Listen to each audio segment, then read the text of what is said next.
bowlers from the last game. Starts off with that single.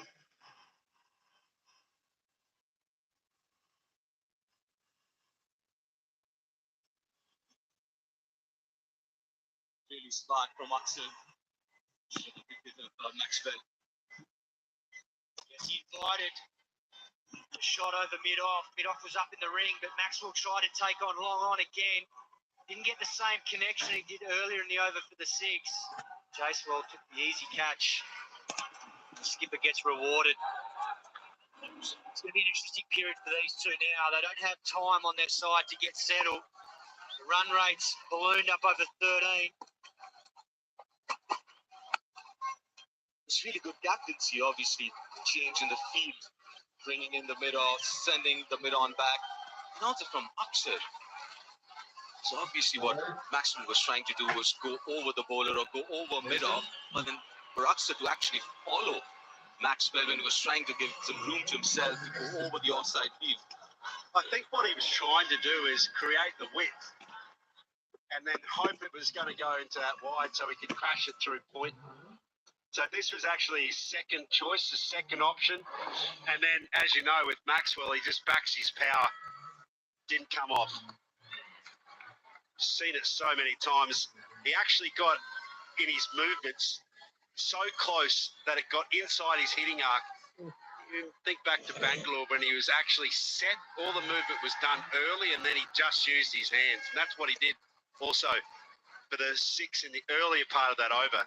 But by moving at the same time, hoping that he gets something that he wanted his first option through point, then he had to really commit to the shot.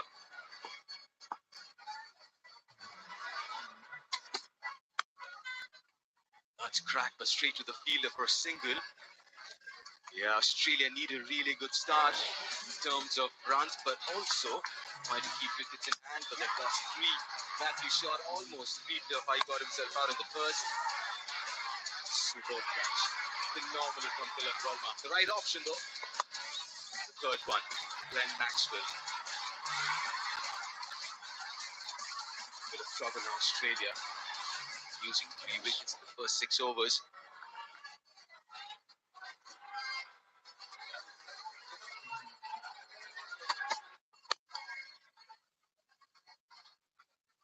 How do you reckon Marcus Stoinis and Smith are going to approach this innings? It's going to be like what Ruturaj did is what Smith is going to try and do, and Stoinis space his natural game. Well, it's a high percentage boundary game. Look at India, 32, 19 fours, 13 sixes. Australia only sitting on 7 at the moment. The only way Australia stay in this chase, they have to find the boundary at least once or twice and over. They can't afford to sit here for too long, because before they know it, it'll be up to 20 and over. I think to answer your question though, you've got to have Smith going like he is, like a Ruturaj Gaikwad. That's kind of the benchmark, 120, 130 strike rate. And then you've got your power hitters that are going to base themselves around him. But because they've lost so many wickets early, it makes it really tough to play that role. Remember, Ruturaj didn't have that problem to face. And as Cato just mentioned there, the run rate required now in well and truly into the 13. So you've got to be going. There is no chance to just let it settle. I think you've got to resolve as a partnership that we either win or we lose big. No half measures, not at this point in time.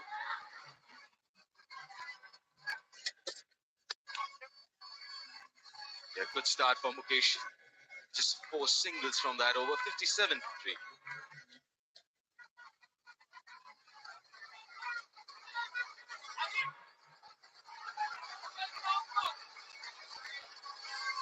The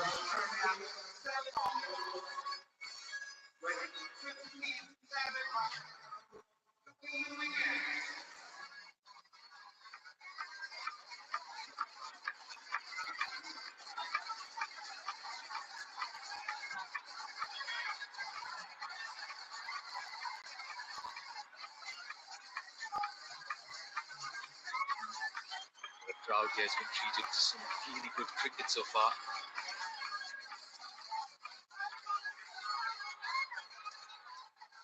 They will be happy what they've seen so far, the crowd here. Thiruvananthapuram. Now Prasid's got to do something. Very expensive in the first game, and here as well, went for 20 in his first.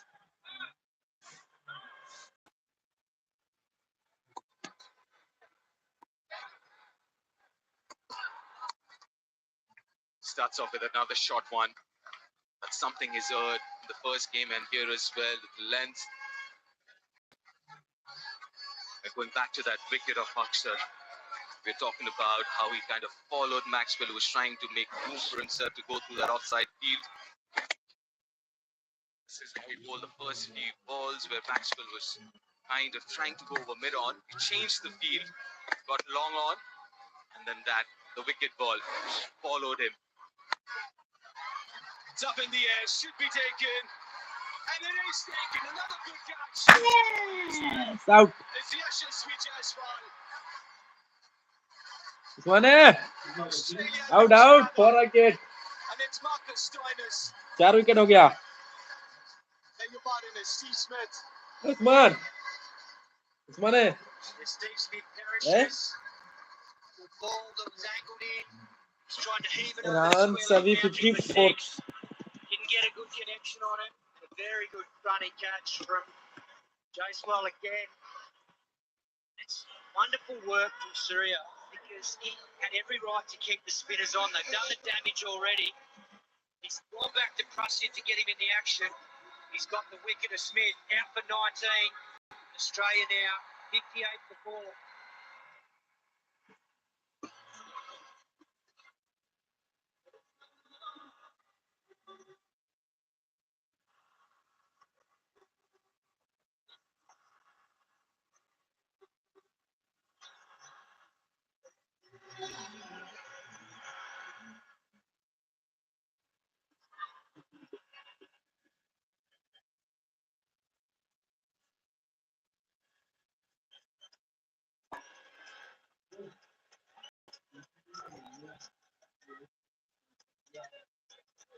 Krishna picking up wicket here.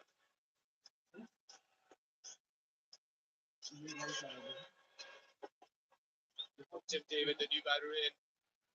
Such a huge confidence booster for Prasid Krishna, who's gone for plenty so far in the series.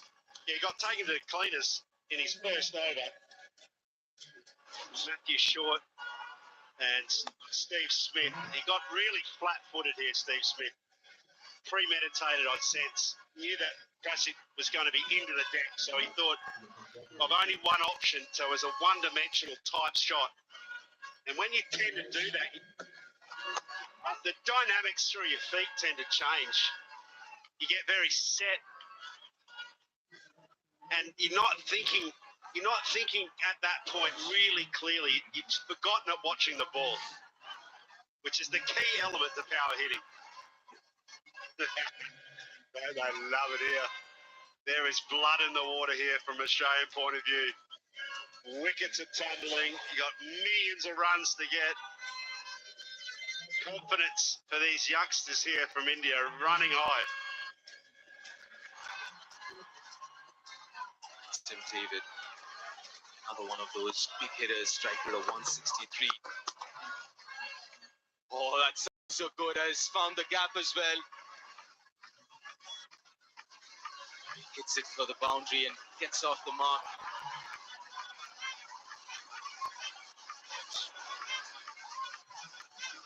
Yeah, look, this is what I was talking about. It's not so much a set plan there. He's watched the ball, he's swiveled, and he's got momentum through the ball because his feet are actually in a position where they've stabilised just on the one back foot, the pivot shot. We saw Surya Kumar Yadav do that as well. Slightly different shot, but it's once you get flat and stationary, the ball always tends to get close to you, get choked down on your shot. Just that pivot around meant that he's got the freedom to play through the onside. Well, that's fine enough. Oh. Expensive. 10 from that over, but got a very, very important wicket as well. 67 for 4 after 8.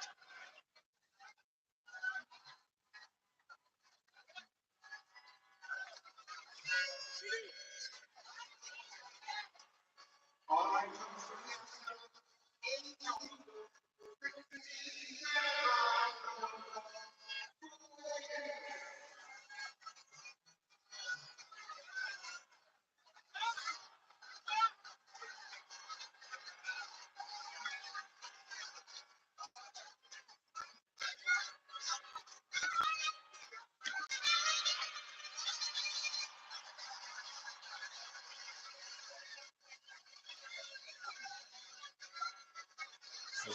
So after 8 overs, Australia behind the 8 ball at the moment, 67 for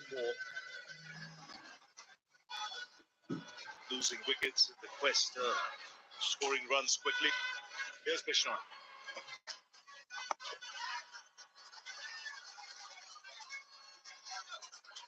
With the wet ball, that will skid through even quicker. Don't expect it to turn much. Now and then he's still getting the ball to spin off the surface, especially the googly.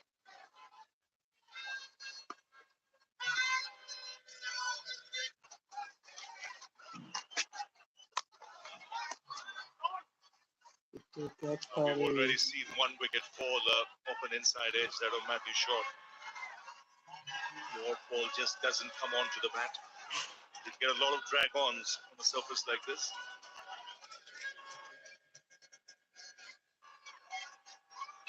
That shot is so fraught with danger against an incoming ball. And why right-handed batters even try it? He can play with the spin or not play that shot at all.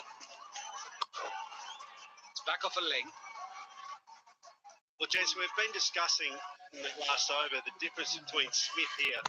He gets very anchored on one particular place on the crease. He's got only one option in his mind there. Have a look at the way that Marcus Stoinis is able to create space and room and energy through his feet by getting inside the line of the ball. It's a more classical technique of the pull shot. One leg, swiveling up, counterbalancing on the back leg, and then creating opportunity because you've got more time to place the ball where you want. So it's an excellent example for youngsters of how to play a pull shot under pressure. I think the difference so far between the two teams, these initial overs, is the way India tackled Smith. This is Smith. See, he's got a stable base, but the ball's actually then inside his line, Smith, whereas Stoinis' boundary, he stays right in line with the ball, but he's able to put that ball in about 20 different places because he's actually caught up with the ball. That's well struck for 6. See the difference with the way Stoinis played the shot as opposed to Tim David earlier. The balance was good, shape was good. They're both man mountains, these two. There's plenty of mass behind each one of these blows. If they back themselves on this wicket that inevitably is going to, as you said before, Ravi, it's going to come onto the bat nicely now with the dew. But they need to do it 14 runs and over. It's got to be done right now. Goes again. Consecutive 6s. And a nice way to end the over. 15 off it. It's 82 for 4.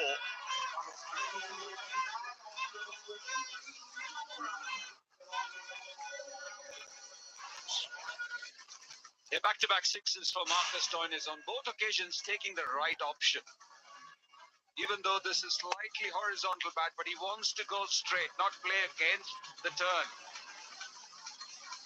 And that is the key to playing someone like Ravi Bishnoi.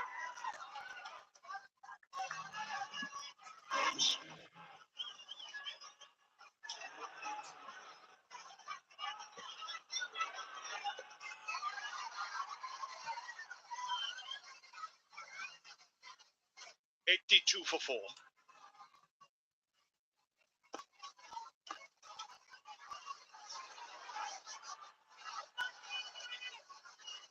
So Mukesh Kumar.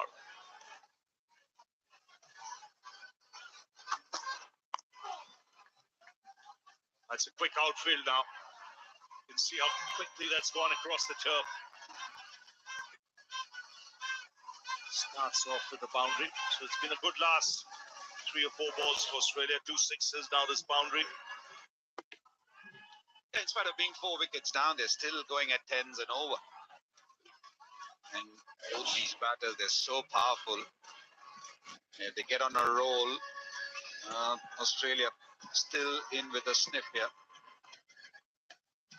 We would need a 60-70 run partnership from here. set it up. That's crashed through the offside. Long levers, tall man. That's hammered. This is absolutely smashed away. Those that are watching this ground have seen something very hard. Got away fine. And again beats Akshar Patel. So 3 boundaries in quick succession. And it's a no ball. So free hit. This is where you can really get that momentum you're looking for. 2 sixes of the last 2 balls. 3 boundaries. So 20